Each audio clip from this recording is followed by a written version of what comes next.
Hey podcast listeners, Staff Sergeant Will Reinier here. In celebration of National African American Black History Month, we're jumping ahead from World War I all the way to 1941 to tell the incredible story of the Triple Nickle.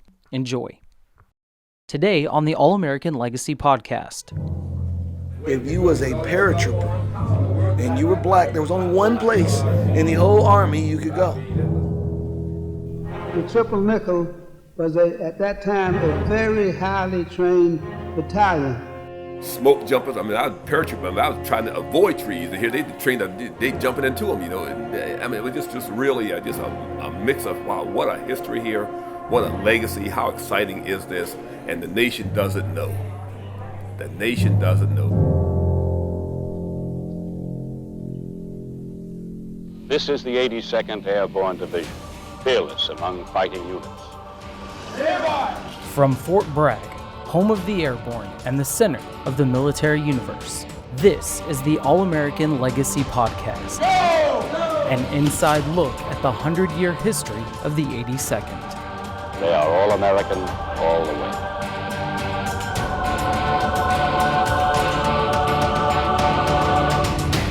Welcome to the All-American Legacy Podcast.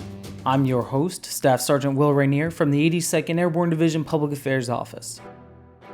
Before we get into our story today, I want to talk to you a little bit about how, as paratroopers, we end up learning about the division's history. It usually starts out as the name of a street or a building or a story that you heard, and it makes you go, who's that? What does that mean? When did that happen? In May 2010, I was assigned to the engineer company of the 2nd Brigade Special Troops Battalion in the division. We were headed to the field, and it was there I got one of my first history lessons. See, 555 was the channel our radios were set to, and the squad leader said it was for the Triple Nickles. I didn't exactly know what that meant, but it inspired me to find out.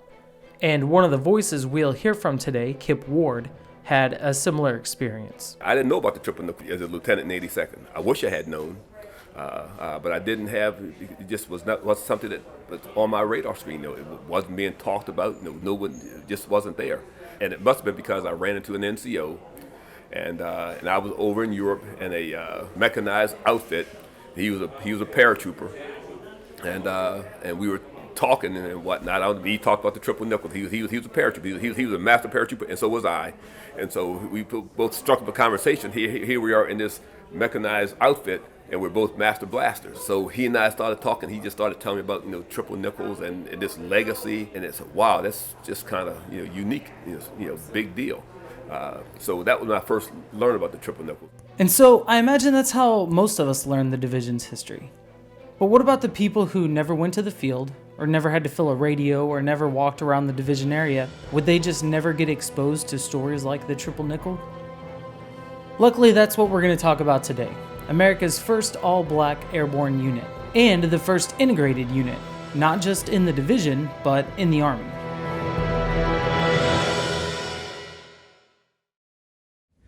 They all served the nation at a time when the nation was not prepared to serve them. That's former chairman of the Joint Chiefs of Staff, General Colin Powell.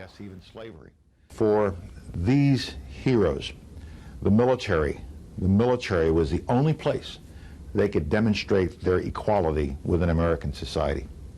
One of those units was the 555 Parachute Infantry Battalion, known as the Triple Nickles. It was part of a documentary produced by WWII in Charlotte, North Carolina, called Nickels from Heaven. There are a lot of people who said blacks couldn't jump out of airplanes. They wouldn't be able to manage the parachutes. They wouldn't have the courage to step out the door.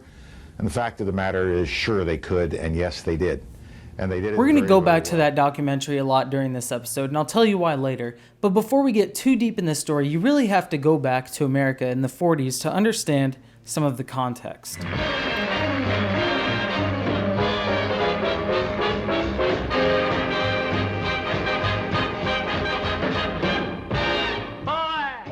Coming out of the Great Depression, it was an especially difficult time in America. In the South, racism and segregation were institutionalized as blacks were literally struck out of the New Deal laws that would grant them Social Security, retirement. They were denied fair job and housing opportunities, and their relationships with whites were, in most places, just bad. and a lot of the white leaders had no plans on changing that. We have absolutely no intention of integrating in the South those areas which have been segregated for at least 100 years. But as we all know, in December 1941, everything changed. We interrupt this broadcast and bring you this important bulletin from the United Press. Flash, Washington. The White House announces Japanese attack on Pearl Harbor.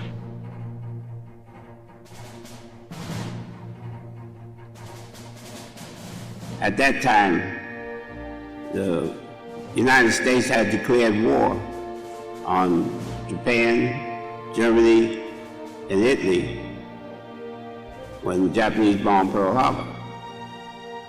So every American run to the enlisted post to join the army. They wanted to fight for their country. Naturally, all us military men joined the military to fight for the country because I didn't want to be a service troop. I wanted to do some fighting. I joined the military because our country was at war. When the war came, all we thought about was country. There's no better country than the United States of America. Nowhere. This was my country. And I thought that if anybody else had to shed some blood for it, I should be able to shed some blood for it also.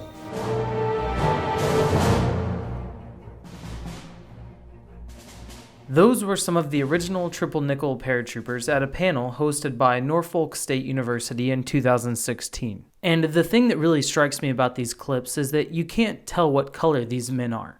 You don't know where they're from, their religion, any of that. All you know, and all you need to know, is that they were angry and they were ready to fight for America. I think everybody, if I come to you and say, look, I want to defend you, and you're like, no, that's kind of crazy. That's Sergeant First Class Retired Tim McCoy. He's the historian for the Triple Nickle Association. Everybody is a person, so I can use you and I can use 9/11. I'm sure we both felt very, very similar when 9/11 happened. And so when you think back, they mentioned Pearl Harbor. That was their generation's 9/11. It didn't matter if you were white, black, Native American, Asian American. Everyone was pissed. Yes. They were scared, they were pissed, and the men and the women who wanted to fight, they wanted to go defend their country. They didn't care, like he said, it didn't matter that I was black. I wanted to defend it was about country. That's right. But as the black soldiers soon found out, joining the army didn't exclude them from the racial issues of the time. What ended up happening is the black soldiers were not assigned to combat units, but service units. So they were the drivers and the cooks, and they did the laundry, picked up the trash. We were servants in the army. We were not soldiers. We did not want to go through this war saying, I washed the dishes, or I did this, or I did that. I had a grandfather who ran away from his master as a slave and joined the Union Army, and he fought as a soldier in the Union Army. And here I am coming down almost 100 years later, and I can't even fight in a war that's about to eat up the whole world.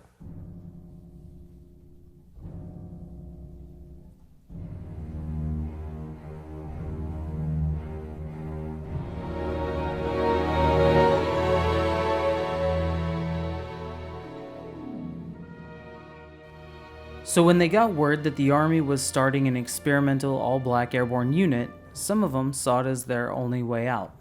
Again, here's from the documentary Nickels from Heaven. And he said, well, Morris, I'm going to tell you a secret.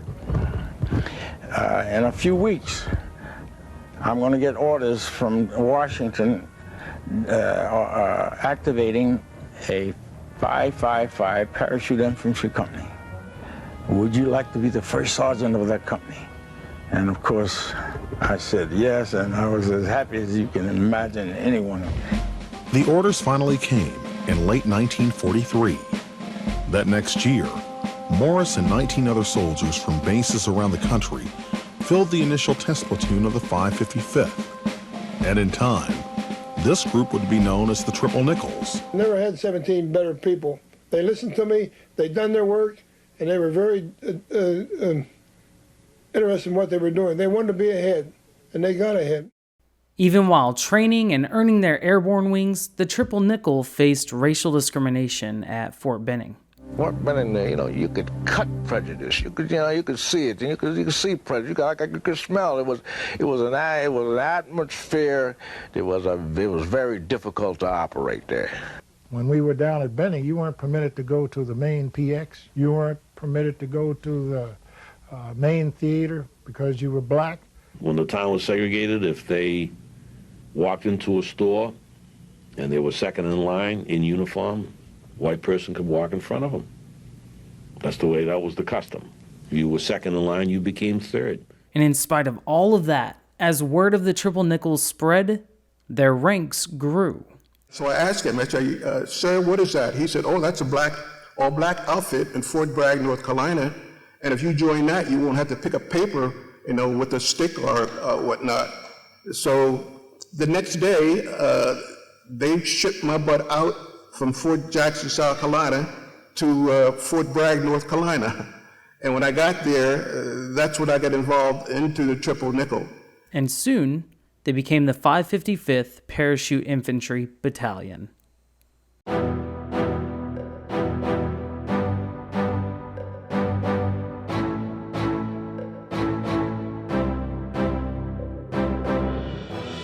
History folklore has it.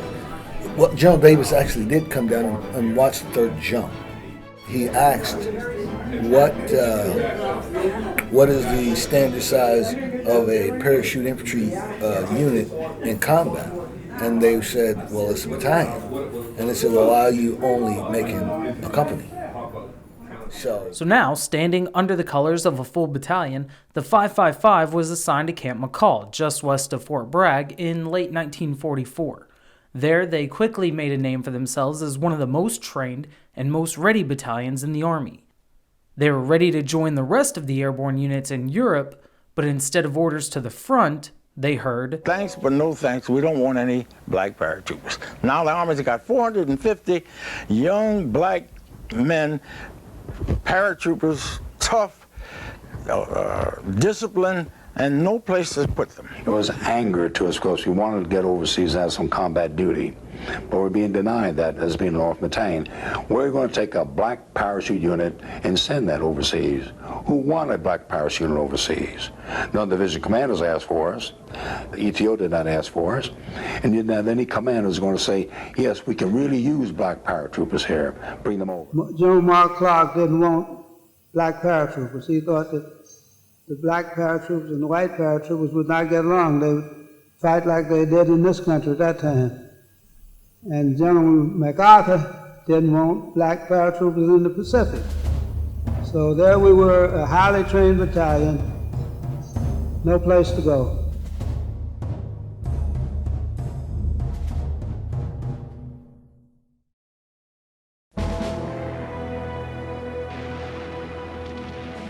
Combat brought heavy losses during the Normandy invasion. Despite the thousands of casualties, the black paratroopers were never brought in as replacement forces. Arguably, the Triple Nickle weren't really missing much, though. Even the black soldiers that saw combat in the war still weren't treated that well. Harold Cole says his unit was given second-hand equipment and sent to Northern Africa, but it wouldn't be long before they would see action in Europe. At the Battle of the Bulge, they was running short of combat men, so they asked the black service troops if we had any combat soldiers with us, would they volunteer to fight in the Battle of Bulge. About 5,000 of the black soldiers volunteered to fight in the Battle of the Bulge, but they only used about 1,000 of them. And when they accepted them to fight with the white soldiers in the Battle of the Bulge, they had to lose all their rank. They had to be busted down to privates because they couldn't command the white people. Well, when the battle was over, they didn't get their rank back.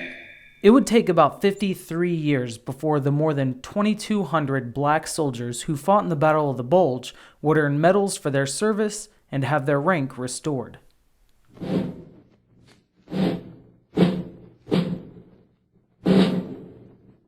So what about the Triple Nickle? Did they ever see action? Well, kind of. And then we reached a high peak of training, and then they called it all off. They called it off because they had a new mission for us. This is one of the Japanese paper balloons, identified by the code name Paper. These balloon bombs would float across the Pacific and start fires, primarily in Oregon and Washington. HE bombs to drop on the west coast of the United States and Canada. It is then supposed to destroy itself. The U.S. Forest Service had a plan, but they needed help. They needed some smoke jumpers. Now, smoke jumpers operation started in 1939. William C. Lee went to their camp to learn how to perfect it for the Army. Now, all of those smoke jumpers that they had were paratroopers fighting in Europe. Now that they're in trouble because all their people have been deployed, the Army brought in the 555th. They get a call around May 1945 to depart. So when the order finally comes, they finally think they're going to Europe, but really they're headed to Washington State. But then you hang around, and all of a sudden somebody tells you got to jump out, go out here and fight forest fires. That is a heck of a letdown. And even during all of this, still not very many people knew what was going on. Operation Firefly, which was the operation for smoke jumping, was top secret. Couldn't talk about it. Why? The Japanese did this as a way to kill the morale of the nation. So the government did not want it known that this was happening, and that's why they sent the Triple Nickle there. And we went out there and we trained a couple of weeks learning how to jump into trees, which is something we were taught not to do. And we learned how to build fire lanes, and we had a pick and a mattock. Those were our tools. Everything that you had to use, you carried with you. But you could drop the shovels and the other equipment before you hit the ground, you see. But now it's just like going out to jump in battle. You had your gear and everything with you, and they take you out up in those mountains and round, and they drop you this side of the fire, and then you had to climb and get through the fires, just like, you get into something else.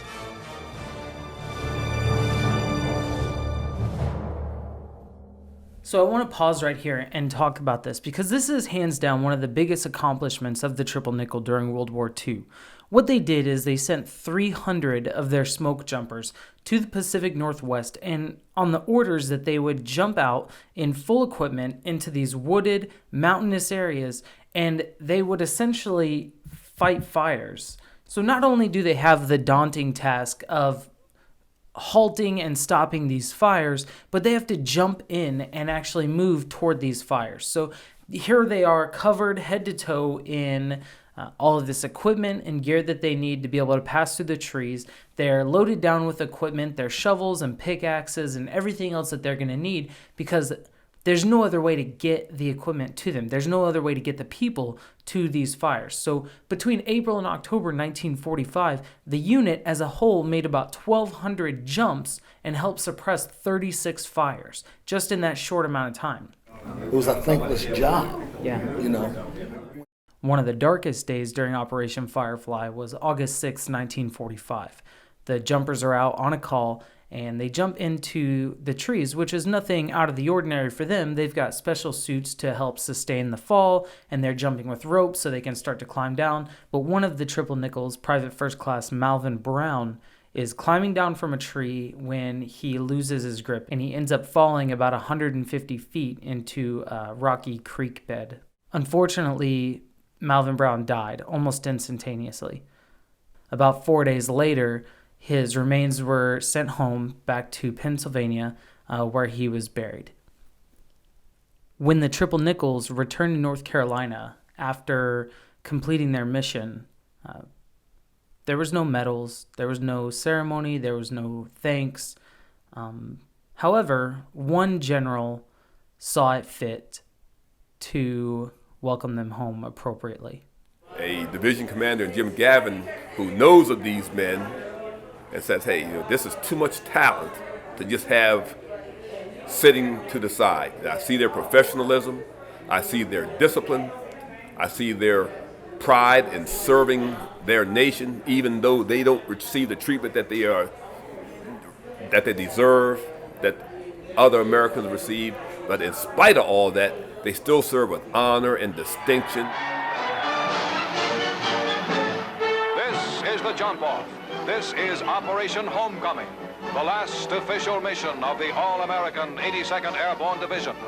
They marched with the 82nd in the 1946 Victory Day parade in New York City. When we came down that street, when we got down to, I don't know, that Harlem group that was looking, man, they were yelling, and the police had to keep them back, and we were strutting down there like peacocks. I tell you, that was a great feeling.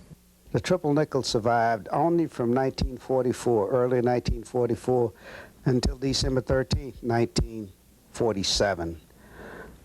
On that date, James M. Gavin, Major General, Wartime Command 82nd Division. He had served with the Buffalo Soldiers as a colonel, and he knew how capable colored troops were, what good fighters they were, how well they carried out orders. Gavin shows up, they have a formation, you're no longer the 555, you're now 3rd Battalion, 505th. This was the first time in history that a black unit had been brought into an American combat division. When the 555 was integrated into the 82nd, this is 6 months before executive order to desegregate the Army came up. So they desegregated the Army, the 82nd, because there was no blacks in it. Is there any evidence or anything that you've kind of come across that showed that the work that the Triple Nickle did directly impacted desegregation? Yes, because Gavin saw how well they performed, and he personally went to the War Department, to the G3, and says, I want these guys. That is a direct correlation about what they did. He was willing to say, hey, I understand they didn't fight with me, but they can have all the little pretty medals and the Fortiges and all that, just send them to me. And Gavin was an outstanding commander, Gavin had proven himself in the combat. You don't do that as a publicity stunt. That wasn't a publicity stunt. You understand what I'm saying? Absolutely.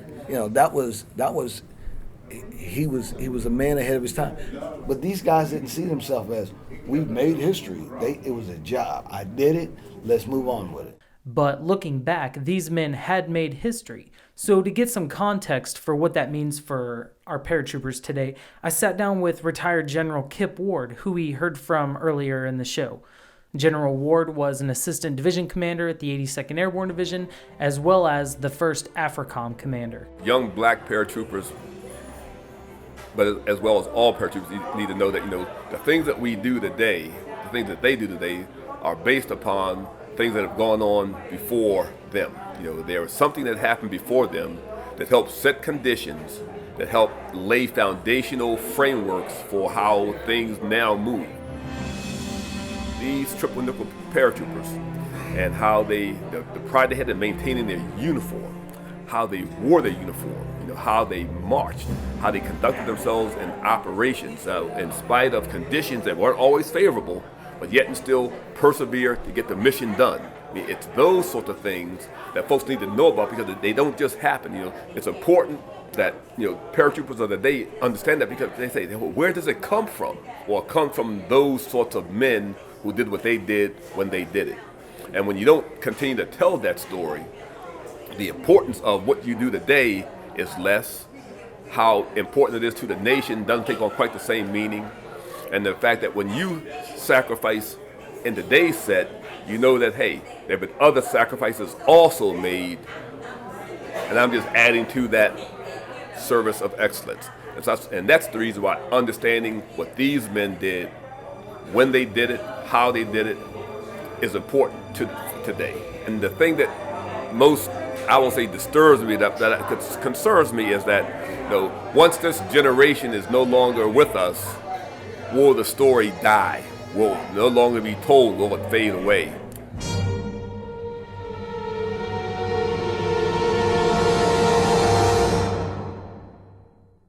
And that brings us back to legacy, which really is the theme of this entire series of podcasts. The legacy of the All-American Division. 100 years of stories about people and events and things that really shaped our unit into what it is today. And as much as it is about paying honor to that legacy, it's also about looking to the future and making sure that these stories don't fade away and that paratroopers of tomorrow know where it is that they've come from. And the legacy of the Triple Nickels can't be understated. When you look at all of the different things that came out of that, what started out as an experiment, you get the first all-black Ranger unit, many of whose members served in the Triple Nickel. And it was in Korea where they, for the first time, would make a combat jump. Good morning. My name is Wheeler S. Small, Jr. When I was 14, I saw the Triple Nickel march with 82nd. I was raised in New York, down Broadway, 5th Avenue. I went to Dix my basic training was at Fort Dix. During Fort Dix training, the NCOs and the officers say, well, most of y'all better take heed to this training because most of you going to wind up in Korea. I said, no, I'm not going to Korea. I'm going to jump school. Got out of jump school and got assigned to Bragg to the 505 3rd Battalion. I was there about a month. And they started I heard they was asking for volunteers to form Rangers, Airborne Rangers. So I said, that sounds good. Plus there's a lot of rank. So me and my buddy, I said, let's get out of here and volunteer for the Rangers. I don't know why we got accepted because we was only in the Army 5 months. Here I'm competing against World War II vets and long-timers, but for some reason we give them a good story. I was accepted into the company. So we went back to Benin for training,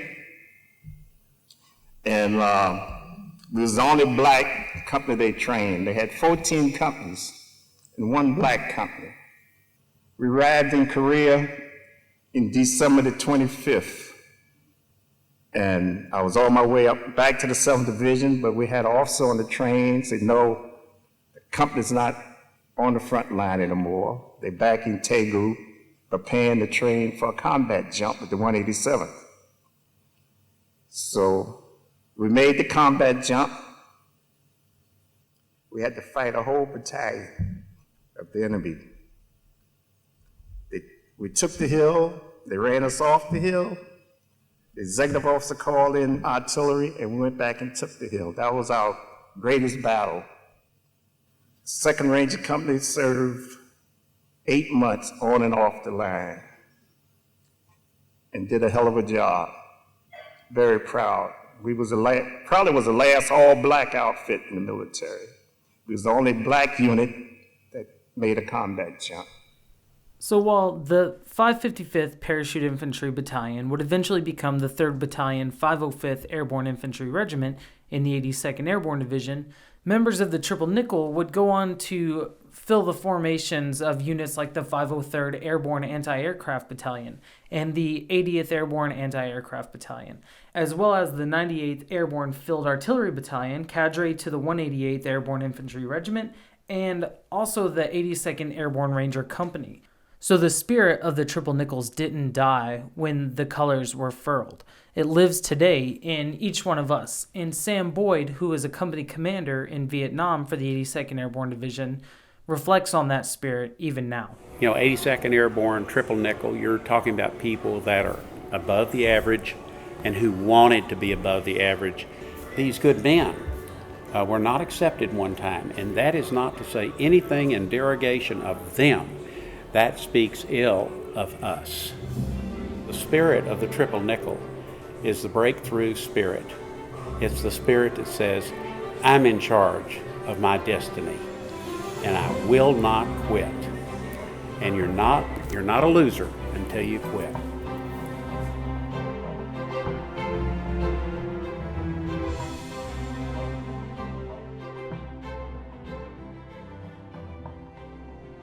We've got so many people to thank for today's story. Everyone at the Triple Nickle Association, please check out their website, triplenickle.com, if you're interested in becoming a member.